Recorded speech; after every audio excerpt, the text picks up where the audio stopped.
Hello, everyone. I'm Rose Gerber. I'm COA's Director of Patient Advocacy and Education. You're with us on a very special day. Today marks our 60-second advocacy chat. We started these advocacy chats in 2020 as a way to keep all of you engaged and educated on topical conversations that impact community oncology and the patients that we serve.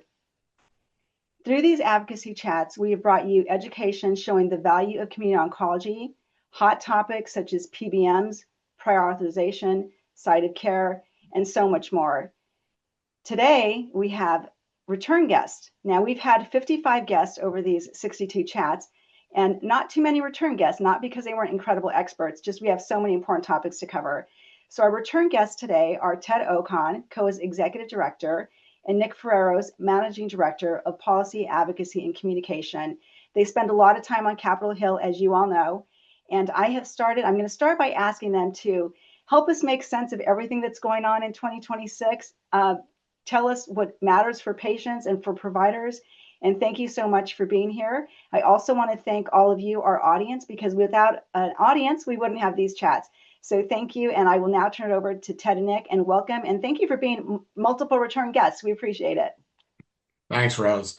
Maybe I'll start it off by actually not talking about the looking into the crystal ball because we actually now have something that we can talk about that's actually happened yesterday, and that is basically signing into law an appropriations package that keeps the government funding everything except DHS and the Department of Homeland Security, and basically they'll have to work that out in the next couple of weeks. But this was pretty monumental because what it did is there are a number of provisions in there that are really important, especially to cancer patients. Number one is there's some fairly sweeping PBM legislation, and that PBM legislation has brewing for a while.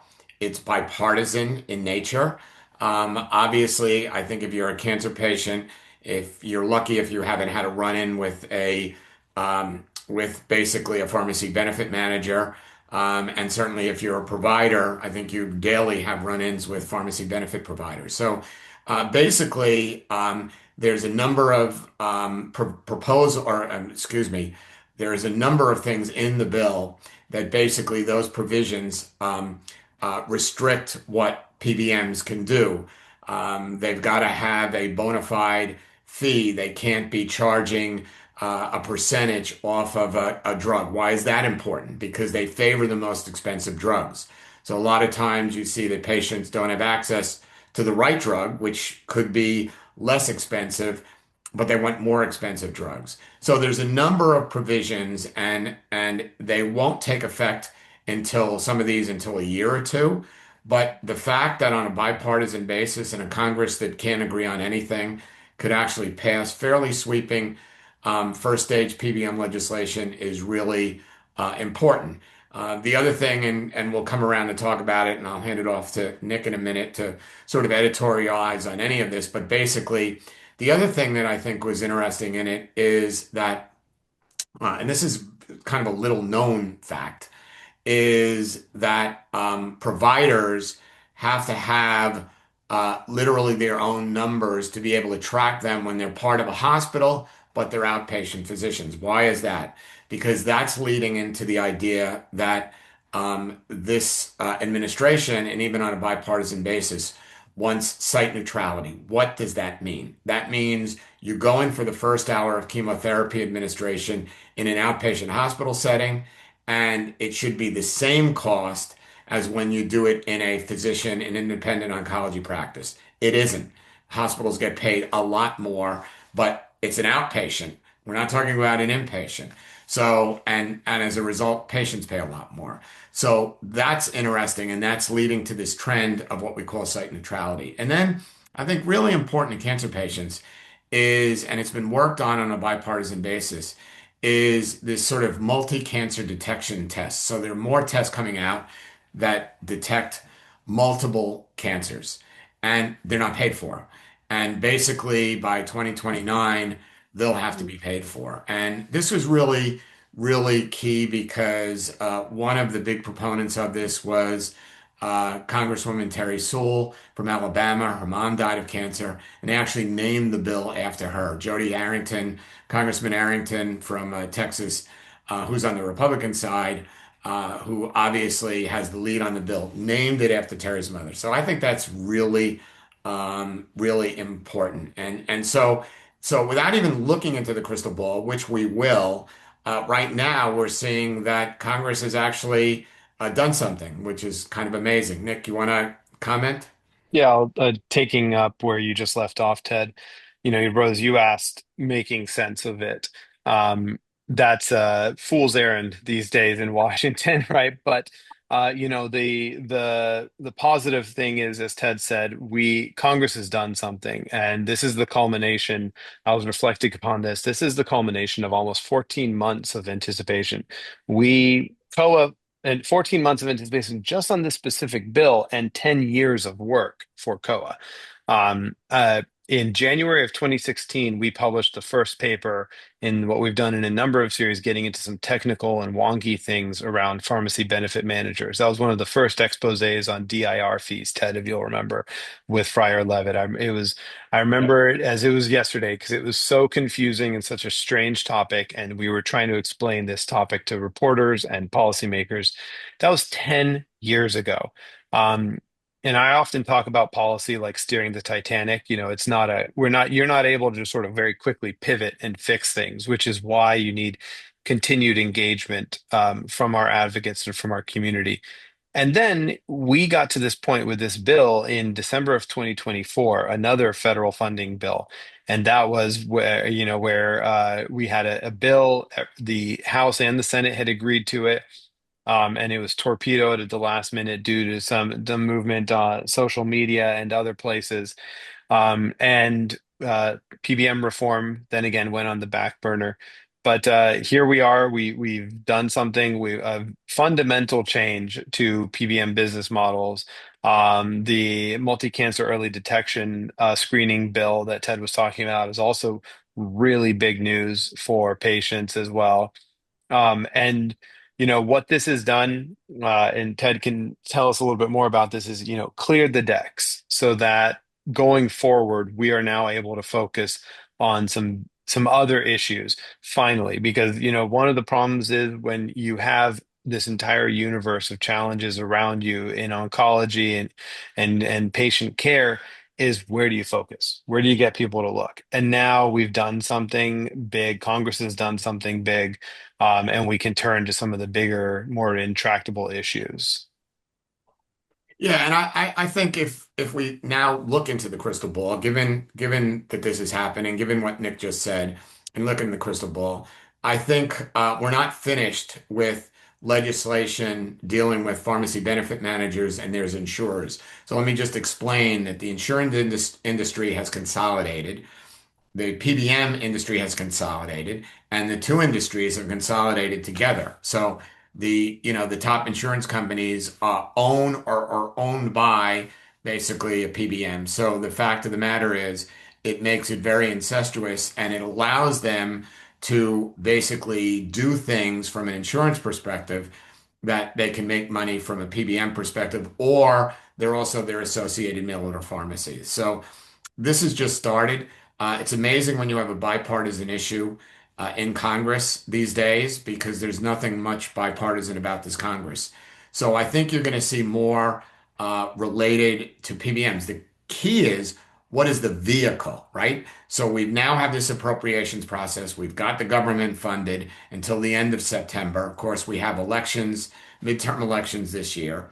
So the question is, will there be another vehicle? Will there be another legislative vehicle that will deal with healthcare that we can actually put some more provisions on that would be beneficial to cancer patients? That is something that no matter what somebody speculates, they tell you, we don't know. The Republicans are talking about doing Reconciliation 2.0. If you remember, Reconciliation 1.0 was the big, big, beautiful bill that became an act. And will they do that? We don't know, but we are pushing. But I think what's really interesting is this, is the not only the Congress, but this administration realizes that PBMs as middlemen are bad actors. And Mm. so something that just came out that's sort of under the radar screen is the Department of Labor is actually proposing regulation that would require greater transparency on the part of PBMs to plans and on the commercial side. So everything that Congress does relates to obviously Medicare and Medicaid. That's really important, especially in cancer, because of typically older people, therefore having Medicare. But this is really interesting that the Department of Labor, and not only that, the administration has some other things that they can do through regulation. So I think that you're going to see basically more things happening on the PBM front. How much Congress will do will depend on whether there is this legislative vehicle to put some provisions on. I think the other thing is that's important, and then I'll hand it over and Nick can comment again, is I feel like this is a Super Bowl and I'm doing the play-by-play and Nick's doing the color Color commentary. commentary. But basically, the bottom line here is that there is also a belief that hospitals are responsible. Now, I'm not damning hospitals, but are responsible for ratcheting up costs because they get paid more for identical procedures performed in a physician's office. They charge these up charges, these facility fees. And, with 340B, the federal discount program, they make huge discounts on drugs that more and more we're not seeing passed on to patients. They basically go into the hospital's coffers. So there is bipartisan belief that, frankly, hospitals are a problem. And the interesting thing is these big consolidated insurers and these hospitals are going at it like crazy. In fact, there was an Energy and Commerce hearing that had some of the top insurance CEOs over a week ago. Then the CEOs marched over to the Ways and Means Committee, this is really unusual to have the same witnesses in basically these two big bodies. And you heard some of these insurance CEOs damn the hospitals and push on the hospitals. They're running big multi-million dollar ad campaigns in DC against hospitals. Hospitals are pointing at the insurers. So it's really interesting, the dynamic here. And I think what that sets up is that creates more awareness of the problem and it sets up possible legislation down the road. But certainly we're already seeing some things that are going to happen from a regulatory standpoint. So legislation is Congress, the administration is regulation. Nick? Yeah, I agree, and this kind of reinforces what we were talking about a second ago, which is the landscape in DC. Um, going into any year, right, you have your standard boogeymen. You got your pharmaceutical companies, your insurance companies, your hospitals, and your PBMs, and physicians get thrown in there as well. Um, and you've seen Congress take action now on PBMs, and what is clearly being communicated now and what the hospitals and insurers are seeing, they're reading the tea leaves, either directly or indirectly, directly because they're being they're going to have hearings and they're being called in for hearings, but they're recognizing what's next. And what we said earlier, now that they've cleared the decks a little bit and have been able, now they're able to focus on these other big systemic issues. Going into 2026, we had a lot of discussion around the Affordable Care Act, insurance subsidies. So insurance prices are a big deal, but so is the patient experience of dealing with that. Just the other day, the Kaiser Family Foundation put out a study talking about the prior authorization burden that patients face.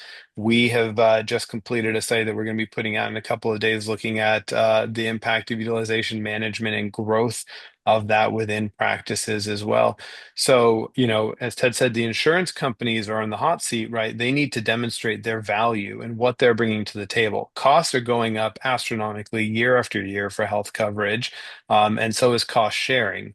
And so patients are sitting there wondering, what am I doing? Patients and payers, meaning the self-insured employers who pay a lot of that, what are we getting? What's return are we getting on our money? What's the value here? And Congress is starting to look at that, particularly since so much of that it has been to date subsidized through the federal government. Uh, and then you have the hospital side. We had a question in here on in the Q&A on talking about the possibility of 340B reforms, and I'll turn it over to you, Ted, in a second to talk about that. But hospitals writ large, they are one-third of all healthcare spending in the United States. The costs there are growing faster than inflation, and they have really done everything but look at themselves. They've pointed the fingers at everyone else in the system. They've consolidated massively in over half of the markets in this country. You only have one dominant healthcare system. So talk about a free market being able to negotiate and lower prices. Instead, they're just consolidating and taking all of the revenue. So, that becomes the whole conversation. Ted talked about site neutrality that was in the budget bill that just passed. 340B reforms have been brewing for a long time. And Ted, why don't you talk about the outlook on 340B? Yeah, so I think that number one, hospitals in general have gone from sort of the darlings and the untouchables to basically saying people looking and saying, wait a minute, hospitals have a responsibility here and they're ratcheting up costs. And I think what's come with that is, 5 years ago, all the big hospitals in the association said, oh, this 340B program, this is like 2% spending. Well, it's just absolutely mushroomed to the amount that basically, if you look at the market value of these drugs, over $160 billion of market value in these drugs are in 340B. So not only has Congress come around to saying, hey, we've got to do something about 340B on a bipartisan basis, and not to the extent of PBMs, but they're getting there. And this is the same trajectory that PBMs went in terms of becoming bipartisan.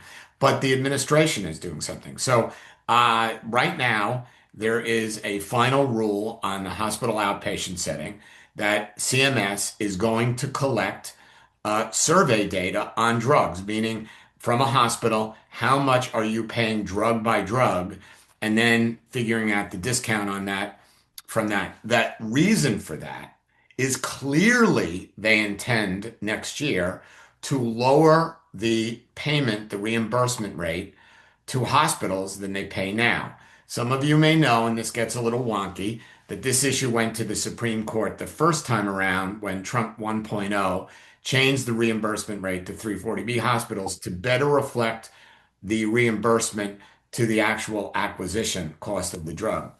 And the Supreme Court said, no, the way you did it is wrong. The Supreme Court was absolutely right. I don't know why they didn't do this, but they're now collecting, they want to collect the survey data. But what's so amazing is the hospitals fought against the fact that they didn't collect survey data and it went to the Supreme Court. The hospitals won. Now the hospitals are being told they're going to collect survey, CMS is going to collect survey data. And guess what? The hospitals are saying, there's no reason we have to give you survey data. It is the ultimate catch-22. And so, but I think there is so much pressure building, especially without even Congress and an administrative vehicle in the administration, that I think you're going to see some things coming down on 340B. That's also, you should also realize there are so many different court battles in different states and overall related to 340B that you may see 340B once again go up to the Supreme Court. But I think there's a lot of pressure being put on 340B hospitals that again, it takes time, just like PBM legislation took time and now it's passed. I think you may well see going into next year some meaningful changes to the 340B program. It's just too big. It is a program that over and over again, state by state, Pioneer Institute does a really good job of producing these one-pagers. It shows you that this program is so mutated from its original intent in Congress that it's frankly benefiting large for-profit insurers slash PBMs that have their own pharmacies, their mail order pharmacies be 340B contract pharmacies. So, short answer to your question, I think the odds are getting better that you're going to see some meaningful 340B reform. Yep. I 100% agree. And I think also, where this is all coming against the backdrop, we talked about the one big beautiful bill that passed last year under reconciliation. Um, there were some very significant Medicaid reforms included in that, and that goes directly at hospital revenues. And so we're going to have a big effort to figure out, I don't want to call it a bailout, but there's going to be a lot of effort on figuring out how to save quote unquote hospitals. And you've already saw that dialogue ratchet up after the passage of the bill last year. And we've got this 340B reform on the horizon. It's too big to be ignored at this point. The Pioneer Institute and others, COA has even talked about drug price markups within 340B institutions, and you bounce that against the amount of charity care and the levels of charity care that they are delivering. And as we get into this environment where we have this push-pull of wanting to help the hospitals, but also wanting to reform the 340B program, which has become such an important funding source for these hospitals, I think there's some grand bargains to be made, Ted. I think they're going to be a lot of negotiation and horse trading around. Also, 340B reform, frankly, saves the government money. And there's going to be a lot of temptation there to address that as an issue. So we are entering into some very turbulent waters. If I was a hospital leader, I would definitely be focusing on these. Yeah, and I think because I know we're gonna get towards time here, but basically, I think a couple other things. Number one is obviously from COA, we've been pushing the idea that this obstacle that practices cannot deliver a drug, mail, courier, or otherwise, or have a patient come in and pick it up is just ludicrous. So we are still pushing the administration. A bipartisan letter went over to Dr. Oz and Secretary Kennedy basically saying this is crazy, you need to fix it. We're looking for that legislative vehicle to ride on if there is. In addition to that, with the IRA and the negotiation coming up for Part B drugs, we're looking for a technical fix along the lines of what's in Congressman Dr. Murphy's bill and in Senator Barrasso's bill, which basically would, instead of creating this MFP reimbursement rate, it would be a rebate from the manufacturer to the government. And so we are looking at that. But again, if you look into the crystal ball, the question is there a vehicle? Is there a reconciliation 2.0? It's a little harder to envision an actual bipartisan healthcare bill. But then there's one other thing. We have midterm elections, and what happens in these midterm elections too, and the fact that you could see a change in the leadership in the House, harder in the Senate, but who knows? But the bottom line is you then enter the lame duck Congress. And basically that lame duck before they push it over depending on who's in power and hand over the reins. So let's say, for example, in the House that let's say it goes over to the Democrats. You have the Republicans are going to be saying, "Hey, we're going to push something through here before we lose power in January." So a lot of things can happen during the lame duck session, but the biggest thing in the crystal ball to know that what Nick and I are talking about today is that PBM stuff is moving. You're going to see some things on site neutral, 340B, some of these other things. The thing of where the crystal ball gets kind of murky is there a legislative vehicle and a viable legislative healthcare vehicle? And anybody who tells you that right now they know that one's going to happen, you don't want to listen to them. But we'll see. Nick? Yeah, just a reminder to everyone, we have a Q&A window, so if you want to type in questions before we're in the next 5 minutes, we're happy to try answer them. I think, Ted, you touched on the IRA. That is a huge. I mean, people ask us what COA's top priorities are. Number one, two, three, four. You go down the list, and I think particularly for our advocates in the audience, understanding that the IRA could mean, if it is not fixed before 2028, it could mean the end of a lot of independent community oncology practices. One physician has called it a practice-ending event.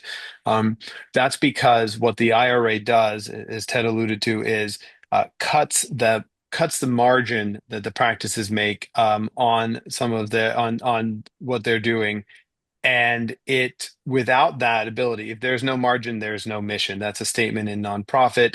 It's a critical thing. Practices need to be able to keep the lights on and pay their staff. It's not it's not done as charity care as much as they would want to do that. And the IRA is threatening to cut that by 50%. Not many of us could take a 50% pay cut and continue to live our lives as we do these days. And yet, community oncology practices are being asked to do that without any backfill.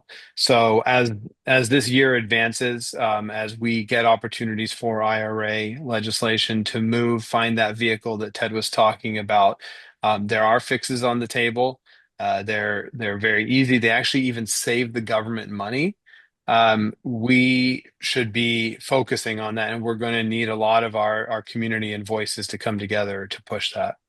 Yeah, and one last thing is that we sort of haven't mentioned, but it's always important, it's always there, is fixing physician pay. There's so much pressure on physicians, and you see hospitals getting paid here and physicians getting paid here. You see hospitals getting basically inflation updates, physicians not.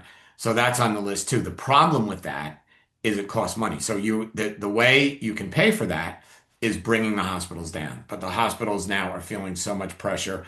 That's a huge fight. But that is something certainly on the radar screen, a little bit murky in terms of that happening this year, but we will see. And it's certainly from the COA perspective, something we have pushed like crazy. We've Well, advocated for basically having hospitals rates come down to basically pay for physician rates.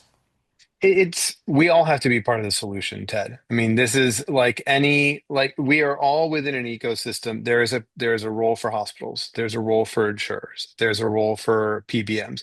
We all have to be here and come to the table and fix this because our healthcare system is in crisis. You can read the COA prescription for health reform that we put out, and we are currently working on an update too. The system is not working. It is not delivering the care that patients expect and want. And so we all need to come to the table, and if not, unfortunately, love it or hate it, our elected officials and regulators are going to do it for them. There's actually a question, Rose, in chat box from our buddy Dr. McEnany, and she says, "How does this with this IRA and putting us in the middle? How does this hurt?" Basically, the fact of the matter is there are a couple ways. Number one is when they create this MFP, this literally best price that basically is negotiated between the manufacturer and the government, it creates a different reimbursement rate you're going to be paid off of. So immediately, if you have a $2,000 drug that gets negotiated to $1,000, you better not have any of the $2,000 drug basically in your inventory because you're going to be getting paid off of $1,000. And then that MFP, that's now that $1,000 rate, a practice basically has to have that rate for that drug in Medicare. So it creates an operational nightmare. And then that MFP rate, that reduced $1,000, goes into ASP, the general reimbursement rate. It will ratchet that down for the commercial side as well too. So it is a big deal, and all it requires is a technical fix. Because I was just literally was just on with no one said who it is, a congresswoman explaining this, and I said, if the government basically gets the rebate from the manufacturer and you don't create this other reimbursement rate, then the government get wins. In the case of the $2,000 drug get negotiated to $1,000, they get the $1,000. The patient pays their copay off of the lesser amount, $1,000. Everybody wins, and the practice is not basically what I like to say is being held hostage by this reimbursement rate that will wreak havoc throughout the practice. And as Nick said, rightfully so. No margin, no mission. The bottom line here is you just can't survive if you're constantly under pressure, and practices are more and more under pressure. So, Rose? Thank you, Dr. McInerney. Always great questions. Nick and Ted, you covered a lot of the very high level important information. I have one more question that I know is important to our audience, and we're always talking with COA about looking forward and innovation. Can you just touch very high, we're talking about practice changing issues, what COA is doing on the innovation front going forward in 2026? Innovation is our underlying theme this year, and it sounds like sort of this nice throwaway line, oh yeah, everybody innovates, but it is true. And what I mean by that is we're seeing innovation on the clinical side. So we're seeing, bispecifics, we're seeing CAR T, we're seeing other cellular therapies that look nothing and are not dealt with in the same way as traditional chemotherapy. So on the therapy, on the treatment side, we're seeing innovation, and COA is very involved in that. I mean, we can go on for hours about that. And then on the sort of the operational side that also gets over to the treatment side is the whole idea of incorporating artificial intelligence and the whole digital transformation of the practice. You can't sit and be what you normally were. There's so much happening there. And our president, Dr. Deborah Patt, is heading that up along with, Dr. Lucio Gordon, Florida cancer specialist. Jeff Honeycutt runs the Arkansas practice.